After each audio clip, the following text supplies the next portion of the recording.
Hello student, class 10th का social science का question paper है। SST CBSE board exam 2025 set 2 3242 code है। तो 32 कोड वाले सेट 1 सेट 2 3 कोई भी हो, 32 कोड होना चाहिए। तो अपने आंसर चेक कर सकते हैं। तो इसका सोल्यूशन करेंगे अभी हम। तो एग्ज़ाम कैसा गया ये भी कमेंट करना। तो ये सोशल साइंस का आपका क्वेश्चन पेपर है, क्लास 10th का सीबीएसई बोर्ड एग्ज़ाम 2025। ईजी था, हार्ड था, कमेंट करना। तो ये इसके सेक्शन ए के एमसीक्यू क्वेश्चंस है। तो चलिए इसके आंसर्स चेक कर लेते हैं।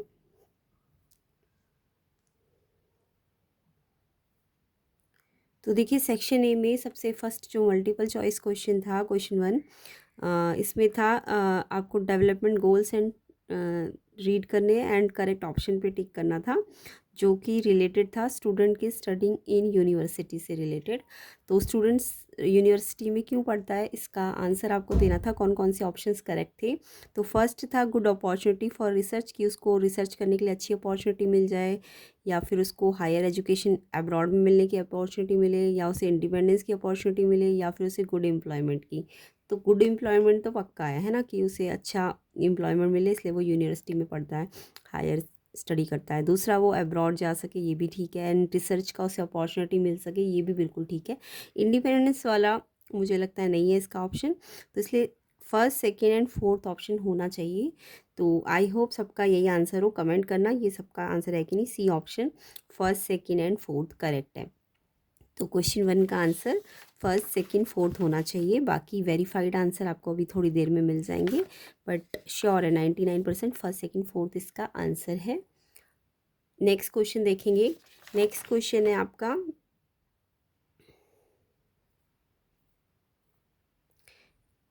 देखिए नेक्स्ट क्वेश्चन है आपका, the growth of digital technology has greatly influenced globalisation, which of the following is its main benefit. तो यहाँ पे है कि जो डिजिटल टेक्नोलॉजी की ग्रोथ हो रही है उससे ग्लोबलाइजेशन बहुत बढ़ा है, इन्फ्लुएंस हुआ है, वैश्वीकरण बढ़ा है ना। तो इसकी मेन बेनिफिट क्या है, जो डिजिटल टेक्नोलॉजी इतनी ग्रोथ कर रही है उसके बेनिफिट क्या है। Increase communication cost, limited access to information, enhance connectivity, slower transaction speed. तो देखो फ़ायदा पूछा है ना आपसे, तो इन्हांस कनेक्टिविटी, सी ऑप्शन इसका आंसर होना चाहिए। इन्हांस्ड कनेक्टिविटी, किस किस बच्चे ने इन्हांस कनेक्टिविटी पे टिक किया है उनका बिल्कुल ठीक होना चाहिए। C option second answer, second का इन्हांस्ड कनेक्टिविटी। आई होप सबने ये लिखा होगा, कमेंट करना जल्दी से। नेक्स्ट है, आपको बोला है read the following sources of loan carefully and choose the correct option related to formal sources of credit. तो फॉर्मल सोर्सेज ऑफ क्रेडिट तो सबको पता है ना, कौन कौन से होते हैं formal sources of credit. Formal sources में आपके बैंक आते हैं, है ना, जो भी इंस्टीट्यूशंस टाइप के जो लोन देते हैं लोग, संस्थाएं, वो फॉर्मल में आती है। तो इसमें कमर्शियल बैंक, गवर्नमेंट, ये सब आते हैं ना। तो यानी फर्स्ट एंड थर्ड दोनों सही है, इसलिए ऑप्शन ए इसका करेक्ट आंसर होगा, क्योंकि लैंडलॉर्ड और मनी लेंडर फॉर्मल नहीं होते। ओके, तो commercial bank, government, first and third आपका ए ऑप्शन था। ए ऑप्शन किस किस ने टिक किया है, बिल्कुल ठीक है उनका। नेक्स्ट क्वेश्चन देखो, fourth, choose the correct option to fill the blank. तो यहाँ पे देखो, जैसे प्राइमरी सेकेंडरी एंड टर्शरी कौन सा क्राइटेरिया है, एंड ऑर्गेनाइज सेक्टर के लिए तो इन्होंने क्राइटेरिया दे दिया कि एम्प्लॉयमेंट एक्टिविटी का नेचर होता है।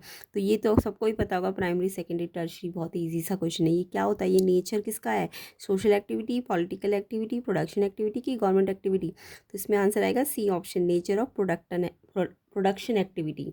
नेचर ऑफ प्रोडक्शन एक्टिविटीज़ ही क्या होता है, प्राइमरी सेकेंडरी एंड टर्शरी में क्लासिफिकेशन किया जाता है ना। तो सी ऑप्शन, ये तो बहुत ही सिंपल था, आई होप सबका सही होगा। Nature of production activity, C option question fourth का आंसर है। कमेंट करना सारे बच्चे की ये आंसर लिखा है कि नहीं लिखा है। एंड इसका कंप्लीट सोल्यूशन का वीडियो अभी आपको थोड़ी देर में मिल जाएगा। तो चैनल से जुड़े रहना, वीडियो को शेयर करो, ज़्यादा से ज़्यादा लाइक करो। नेक्स्ट क्वेश्चन देख लेते हैं। Fifth, choose the odd one out from the following option regarding the sector of economy. अब यहाँ पे सेक्टर्स आपको पता है, अभी थोड़ी देर पहले बताया था कि सेक्टर कौन कौन से है, प्राइमरी सेकेंडरी टर्शरी, है ना, ये तीनों सेक्टर होते हैं। अब यहाँ पे इन्होंने बोला है कि एक एक ए बी सी डी में से एक ऑड है, जिसमें ना कुछ तो प्राइमरी है और कुछ सेकेंडरी या टर्शरी में से कोई एक डाल दिया। तो जैसे पायलट, ड्राइवर, गार्डनर, ये सारे तो कैसे है आपके टर्शरी सेक्टर है ना, ये सर्विसेज दे रहा है, तो ये सारे तो सर्विसेज सेक्टर है टर्शरी, तो ये तो ऑड नहीं है। फिशरमैन, टीचर, लॉयर, ये भी आपको सर्विसेज ही दे रहे हैं। इसके डॉक्टर, टीचर, लॉयर, ये भी सर्विस है, ये भी टर्शरी सेक्टर है। बट इस सी ऑप्शन को अगर आप देखो तो इंजीनियर, प्रोफेसर, ये तो आपके टर्शरी के है, बट फार्मर तो प्राइमरी का आ गया, तो ये ऑड है आपका। सी ऑप्शन इसमें ऑड है। आई होप सबने यही आंसर लिखा होगा। इंजीनियर, प्रोफेसर, फार्मर आना नहीं चाहिए था, फार्मर आपका प्राइमरी सेक्टर का होता है। तो यानी ये वाला जो सी ऑप्शन है ये ऑड है। फिफ्थ का आंसर सी होगा। कमेंट करके बताओ किस किसने ये आंसर लिखा है।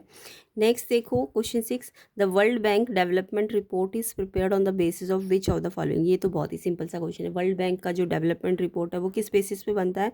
पर कैपिटा इनकम बेसिस पे, हेल्थ सर्विस बेसिस पे, लिटरेसी पे कि फ्रीडम पे? तो ये तो सबको पता होगा, पर कैपिटा इनकम के बेसिस पे बनता है ये रिपोर्ट। ए ऑप्शन इसका आंसर है, पर कैपिटा इनकम। ठीक है, तो क्वेश्चन 6 का आंसर आपका होगा पर कैपिटा इनकम। तो हिंदी वाले जल्दी से देख लो, इंग्लिश वाले वैसे मैं जल्दी जल्दी करा रही हूँ आपको। तो फर्स्ट का खंड का आपको इसमें आंसर देना था। अनुसंधान, अच्छे अवसर, उच्च शिक्षा, ये भी ठीक है, ये भी ठीक है, और रोजगार। First, second, fourth, C option इसका आंसर है। नेक्स्ट देखो, प्रौद्योगिकी के विकास ने वैश्वीकरण को प्रभावित किया, इसका लाभ क्या है? तो इसमें लाभ है बढ़ी हुई, ये जो भी है सी ऑप्शन है इसका आंसर, है ना। इसमें पूछा था कि औपचारिक स्रोत, तो इसका व्यावसायिक बैंक और सरकार। ए ऑप्शन इसका आंसर है। नेक्स्ट, प्राथमिक, द्वितीयक, तृतीयक को हम उत्पादन गतिविधि की प्रकृति कहते हैं। सी ऑप्शन इसका आंसर है। एंड अर्थव्यवस्था के क्षेत्रों में जो विषम है, विषम बता दिया। इंजीनियर, प्रोफेसर, किसान नहीं होना चाहिए था यहाँ पे, किसान प्राइमरी सेक्टर होता है। सी ऑप्शन इसका विषम है ना। नेक्स्ट, विश्व बैंक की विकास रिपोर्ट में किस आधार पर तैयार की जाती है? ये प्रति व्यक्ति आय। ए ऑप्शन इसका आंसर है। तो आई होप सबके यही होंगे। एंड कुछ क्वेश्चंस और देखते हैं, इसके बाद कंप्लीट सोल्यूशन की वीडियो थोड़ी देर में ही आ जाएगी। तो 7th का टेबल स्टडी करना है, उसके बाद इसका आंसर देना है। इसका आंसर मुझे कमेंट कीजिए क्या लिख के आए हो सारे बच्चे। ये आपको होम मतलब वर्क है आपके लिए। कमेंट कीजिए इसका आंसर 7th का क्या लिखा है, इसके बाद मैं थोड़ी देर में इसका आंसर कमेंट बताऊंगी। नेक्स्ट देखो, नेक्स्ट है 8th, in which year the constitution amendment providing 33% representation of women in the local self governance system in India. ये आपको पहले भी कराया गया था। 33% जो था वो किस में दिया गया, कौन सा अमेंडमेंट था? तो ये 1992। सी ऑप्शन इसका आंसर है। किस किस बच्चे ने सी ऑप्शन पे टिक किया है कमेंट करना। ये 92 पे बिल पास हुआ था 1992। सी ऑप्शन क्वेश्चन 8 का आंसर है। 9 देखो, in a democratic country government adopt करती है environmental friendly policy with the help of citizen and experts. तो इसमें से पॉजिटिव आउटकम क्या है इस प्रोसेस का? तो जब ये पॉलिसीज़ होंगी जो जिससे लोगों को रोज़गार मिलेगा, तो इससे सिटीजन्स एम्पावर्ड होंगे पॉलिसी को डिटरमाइन करने में। तो ये इसका एक तरह से पॉजिटिव आउटकम है। बी ऑप्शन इसका आंसर है, citizen feel empowered to determine the policies. तो सी ऑप्शन किस किस बच्चे ने टिक किया है क्वेश्चन 9 का, उनका बिल्कुल ठीक है। नेक्स्ट क्वेश्चन देखो, which one of the following pair is correctly matched. तो यहाँ पे राष्ट्रीय जनता दल उत्तर प्रदेश, ये गलत है।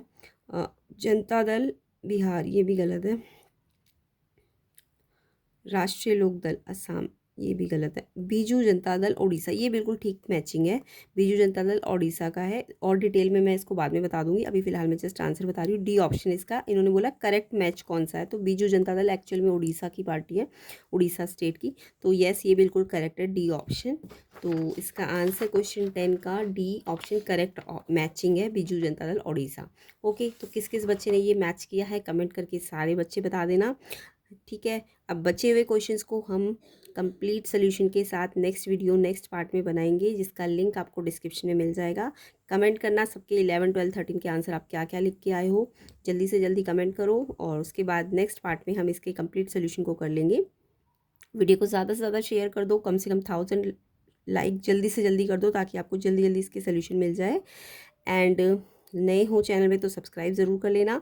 मैथ्स के भी प्रिपरेशन करने के लिए आप चैनल को सब्सक्राइब करो, प्लेलिस्ट सेक्शन को देखो, मैथ्स की बहुत इंपॉर्टेंट PYQs कराए गए हैं, कंसेप्ट समझाए गए हैं। तो ये सारे आंसर्स आपको नेक्स्ट पार्ट में मिल जाएंगे। एंड कमेंट करना कैसा क्या एग्ज़ाम, ईजी था, हार्ड था। अदर कोर्स वाले बच्चों को भी आंसर मिल जाएंगे थोड़ी देर में। तो ये इसके सेक्शन डी के क्वेश्चन, सेक्शन ई के क्वेश्चंस है। इजी ही लग रहा है पेपर, कमेंट करना सारे बच्चे कौन सा सेट हार्ड था, ये भी कमेंट करना। सेक्शन एफ, ये आपका मैप बेस्ड क्वेश्चन था। चलिए इसके नेक्स्ट पार्ट में जल्दी ही आपको इसके सोल्यूशन मिल जाएंगे सारे। तो आप ज़्यादा से ज़्यादा वीडियो को शेयर कर दो, ज़्यादा से ज़्यादा लाइक कर दो, एंड चैनल में नए हो तो सब्सक्राइब भी कर दो, ताकि आपको आपकी प्रैक्टिस भी हो सके और आपके क्वेश्चंस के जो आंसर्स है वो भी मिल सके, है ना, क्वेश्चन पेपर्स के। तो आई होप सबका एग्ज़ाम अच्छा गया होगा, एंड कमेंट करना सारे बच्चे कैसा गया है, एंड नेक्स्ट पेपर की प्रिपरेशन भी स्टार्ट कर देना।